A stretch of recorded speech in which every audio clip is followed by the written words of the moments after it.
वो बेचारे सर जोड़ के बैठ गए कि मोटी गायें पतली गायें ये कुछ समझ में आने वाली चीज़ नहीं है। जब किसी इंसान को कोई चीज़ नहीं आती ना तो वो सवाल पूछने वाले ही का मजाक उड़ाना शुरू कर देता है।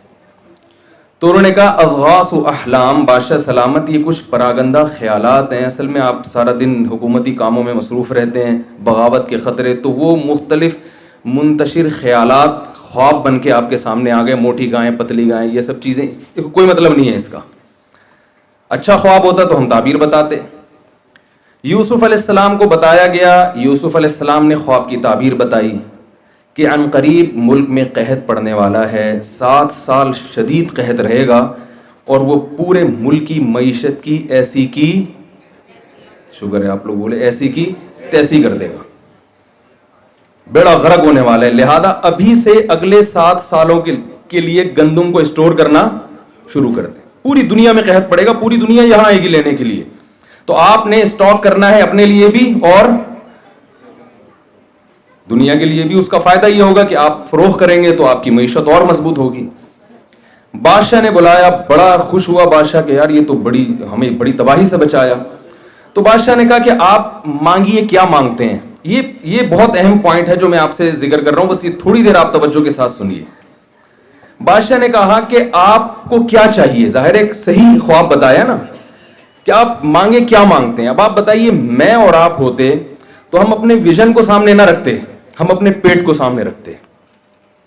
हम कहते बादशाह सलामत, मैं बहुत बड़ा बुजुर्ग हूं, मैंने आपको सही ताबीर बता दी, तो कोई भी नहीं बता रहा था, तो 20 बकरे आप मेरे लिए काटते हैं। ऐसा ही होता ना, जो रूहानी आमिल टोपी ड्रामे बैठे में यही करते हैं ना, इतने बकरे कटवा दिए, इतने मुर्गे कटवा दिए। या हम ये कहते हैं कि बहरिया टाउन में एक प्लॉट दिलवा दें आप, ये एक पूरा बहरिया टाउन ही बनवा दें मेरे लिए अलग से। जब बादशाह है तो फिर एक प्लॉट से क्या होता है। ये है हमारी सोच, जो जिसकी वजह से हमारा मुल्क तबाही की तरफ जा रहा है। यूसुफ अलैहिस्सलातु वस्सलाम ने फरमाया, इजअलनी अला खज़ाइनिल अर्ज़, मुझे वजीर खजाना बना दें। बहुत मुश्किल है समझाना। रिजा भाई, पुलिस तो नहीं बुलवानी पड़ेगी ना समझाने के लिए। क्या फरमाया, मुझे वजीर खजाना। देखें, ये भी नहीं कह रहे मुझे कुछ नहीं चाहिए, मुझे एक मस्जिद बना के दे दो, वहाँ मैं इमामत करूँ और अपने नमाज रोज़ा पढ़ूँ, एक इबादत, मैं तो पैगंबर हूँ, मुझे क्या वज़ीर ख़जाना से और ये सब चीज़ें मुझे नहीं चाहिए। ना ना ना ना, मौका, तरक्की का मौका हाथ से जाने नहीं दे रहे, वजारत चाहिए। और आगे फरमाया क्यों, पहले ये मैं बता दूं क्यों वजारत चाहिए। इसलिए कि यूसुफ अलैहिस्सलाम ये बात जानते थे कि इस मुल्क में कुछ वक्त के बाद जितनी वैल्यू वजीर खजाना की होगी, इतनी वैल्यू किसी और की, यार बोल तो लिया करेंगे, नहीं होगी। मुझे ताकि मुझे पता चले ना कि आप लोग मेरे साथ हैं। वो ये जानते थे कि कुछ वक्त के बाद जितनी वैल्यू वजीर खजाना की होगी, इतनी वैल्यू किसी और की नहीं होगी। भाई, जब मुल्क की मईशत तबाह होती है तो सबसे ज्यादा वैल्यू किसकी बढ़ती है? जो माहिर मईशत है ना, कि यार ये कैसे कंट्रोल करेगा। यूसुफ अलैहिस्सलाम जानते थे कि जब लोग मेरे मोहताज होंगे तो पॉलिसी किसकी होगी, किसकी चलेगी। भाई, जो जिसके लोग मोहताज होते हैं पॉलिसी हमेशा उसकी चलती है। तो जो मैं कहूंगा फिर वो होगा। और वो जानते थे कि मैं अच्छा कहूंगा, मैं मुल्क के लिए बुरा, मैं इंसानियत के लिए, मुल्क के लिए बुरा नहीं सोचूंगा। यूसुफ अलैहिस्सलातु वस्सलाम ने विजारत मांगी है और उसकी दलील ये दी, इन्नी हफीजुन अलीम। वजीर खजाना में 2 सिफात का होना जरूरी है जो आजकल हमारे वज़रा में नहीं होती। नंबर 1, हिफाजत करना जानता हो, मुल्क की जो बैतुल माल है ना उसकी हिफाजत करना जानता हो, खाइन ना हो। नंबर 2, अलीम, इकोनॉमिक्स का माहिर हो, इल्म जानता हो ये कि कितना स्टोर करना है और कितना तकसीम करना है, यानी उसको डिवाइड कैसे किया जाएगा, उसमें मईशत में तवाजुन कैसे पैदा होगा। ये इल्म अल्लाह ने यूसुफ अलैहिस्सलाम को मोजज़ाती तौर पर अता किया था। इससे हमें पता चलता है कि पैगंबर वजारत चाहते भी हैं और इल्म की अहमियत भी बयान कर रहे हैं कि इकोनॉमिक्स के इल्म की शरीयत में बहुत ज्यादा अहमियत है। इतनी अहमियत कि अल्लाह ने पैगंबर को मोजज़े के तौर पर कौन सा इल्म अता किया है, इकोनॉमिक्स का इल्म, ताकि वो मुल्क के खजाने अपने हाथ में लें और उसको फिर सही तरह से डिवाइड कर सकें। और ये चीज बिल आखिर यूसुफ अलैहिस्सलाम के बादशाह बनने का सबब और जरिया बनी है। तो इसमें हमें यह सबक मिलता है कि पैगंबरों का ना हमें इस्लाम तरक्की से रोकता है, ना हमें इस्लाम एजुकेशन से रोकता है। इस्लाम हमें कहता है कि आप तरक्की भी करें, तालीम भी हासिल करें, मगर आपकी नीयत क्या होनी चाहिए? अपना पेट और अपनी जायदादें बनाना, अपनी जात नहीं होनी चाहिए, बल्कि आपका मकसद मुल्क और कौम की खिदमत होनी चाहिए। इस खिदमत के तहत आप पैसे भी कमा लें, उसमें कोई हर्ज नहीं है। यूसुफ अलैहिस्सलाम जब बादशाह बने तो लाइफ स्टाइल भी तो चेंज हुआ होगा ना उनका, जाहिर है बादशाहों वाला उनका लाइफ स्टाइल हो गया, इससे मना नहीं किया हमें। लेकिन हजरत यूसुफ अलैहिस्सलाम ने मिस्र की हुकूमत अपने हाथ में लेके हमें यह बताया है कि हमें उन तमाम तर ओहदों पर पहुंचना पड़ेगा जिन ओहदों के पर को हासिल करने के बाद मुल्क की तकदीरें और मुल्क की बागडोर हमारे हाथ में होगी और फिर हम मुल्क को सही तरह से चलाएंगे। मैं एक वाकया सुना के अपनी बात खत्म करता हूं। लाहौर में हमारे एक दोस्त का मेरे पास फोन आया, उन्होंने बताया कि लाहौर में जो हाई कोर्ट के जज ने एक बड़ा गलत फैसला किया और इतने पैसे खा गया वो जज, और ये किया और वो किया, और मुझे उन्होंने बताया कि मुफ्ती साहब आप उस जज के खिलाफ तकरीर करें। मैंने कहा ताकि तकरीर के बाद मैं कहूं फिर मुझे भी कुछ पैसे खिलाने पड़े उसको।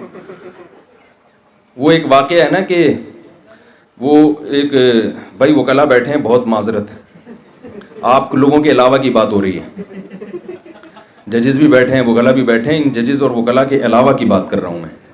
वो एक मुवक्किल ने जज साहब से कहा ना कि वकील ने जज साहब से कहा कि मेरा जो मुवक्किल है उसके जो दलाइल हैं वो कानून की किताब के सफ़ा नंबर फलां पे हैं। तो जज साहब ने वो बुक खोली तो उस पर 5,000 का नोट। तो जज ने कहा ऐसे 4 सबूत और चाहिए ऐसे 4 सबूत और चाहिए। अब देखिए जज का ओहदा भी बड़ा मुकद्दस है। दाऊद अलैहिस्सलाम को अल्लाह ने जज बनाया, या दाऊद इन्ना जालना का खलीफतन फिल अर्द फहकुम बैनन नास। दाऊद अलैहिस्सलाम अल्लाह के बहुत महबूब पैगंबर थे। अल्लाह फरमाते हमने आपको लोगों के दरमियान फैसल बनाया है, जज बनाया है, आप लोगों के दरमियान इंसाफ के साथ फैसला करें। वला तत्तबिइल हवा, और अपनी ख्वाहिशात को फॉलो मत करें। तो हमें हर चीज़ की रहनुमाई मिलती है कुरान मजीद में। तो यूसुफ अलैहिस्सलाम, हाँ मैं ये कर रहा था कि वो मेरे पास लाहौर से फ़ोन आया तो वो कहने लगे कि वो हाई कोर्ट के जज ने ये कर दिया वो कर दिया। मैंने कहा भाई आप देखो जजों को चेंज नहीं कर सकते। मैंने कहा आप अगर मुल्क में इनकलाब लाना चाहते हो तो आप एक काम करो कि आप ये फैसला करो कि मेरे जितने बच्चे होंगे उनमें से एक को मैं हाई कोर्ट का जज बनाऊंगा, और पहले से उसकी ट्रेनिंग शुरू कर दो, पहले से प्लानिंग शुरू कर दो।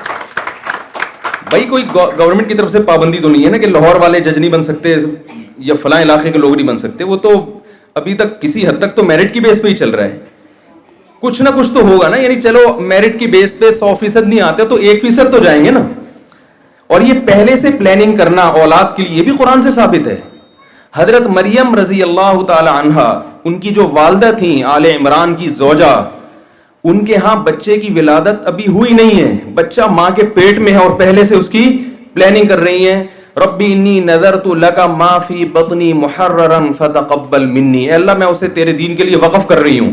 अभी बच्चा पैदा नहीं हुआ तो पता चला कि बच्चे की पैदाइश से पहले भी उसकी प्लानिंग की जाती है। हमारे यहां बच्चे पैदा हो जाते हैं फिर भी प्लानिंग नहीं होती, पैदा होके बड़े हो जाते हैं फिर भी प्लानिंग नहीं होती।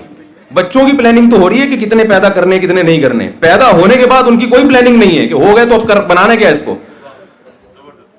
यहां तक भी नहीं हो रही कि इसको इंसान का बच्चा भी बनाने के नहीं बनाना। वो गुटके खा रहा है, वो गटर के ढक्कनों पे बैठा हुआ है, वो सिगरेट पी रहा है। तो ये हमारी देखो यूसुफ अलैहिस्सलाम भी तो पहले से प्लानिंग कर रहे थे ना कि 7 साल कहत पड़ेगा तो उसकी पहले से प्लानिंग होनी चाहिए कि इतना जमा करना है, इतना स्टोर करना है और इतना खर्च करना है, इतना बेचना है। तो हमें पहले से प्लानिंग करनी पड़ेगी। बहुत सिर्फ एक यानी वजारत की बात नहीं कर रहा मैं, इस मिसाल से मकसद ये है कि ऐसे ओहदों पे पहुंचना। आर्मी में आप, आर्मी माशाल्लाह हमारी आर्मी का जो एक किरदार है पूरी दुनिया में, अल्हम्दुलिल्लाह एक आर्मी है जिसकी वजह से हमारी इज्जत होती है, वरना तो हमारे जितने भी शोबे हैं वो सब हज़रात जानते हैं कि क्या हालात हैं उसके। तो इन तमाम ओहदों पे हमने तरक्की करके जाना है और उसमें कोशिश करना है कि अपनी आखिरत को सामने रखे। डॉक्टर साहिबान जो नुस्खे लिख के दे रहे होते हैं बहुत ही माजरत के साथ, वो सिवाय क्लिनिक के साथ जो मेडिकल स्टोर होता है उसके अलावा इस पूरी कायनात में वो दवा कहीं नहीं मिलती। मेरे तो तजुर्बे, वो लिख के दिया ये दवा, मैंने खुद तजुर्बा किया, वो सिर्फ उस क्लिनिक के पड़ोस में जो मेडिकल स्टोर होगा ना वहां मिल रही होगी। आप एशिया से बाहर चले जाएं, आप चांद पे पहुंच जाएं, आपको वो दवा नहीं मिलेगी। वो अपनी घर की, वो नानी अम्मा ने उनके नुस्खे बना के ना वो रखे हुए होते हैं। तो भाई, और टेस्ट लिख के दिए जा रहे हैं फला लेबोरेटरी से, क्योंकि लेबोरेटरी वहां से भी कमीशन खांचा खोला हुआ है। तो भाई इससे आपको पैसे मिल जाएंगे, सवाब नहीं मिलेगा। एक वक्त में एक ही चीज मिलती है, या पैसे मिलते हैं या सवाब मिलता है।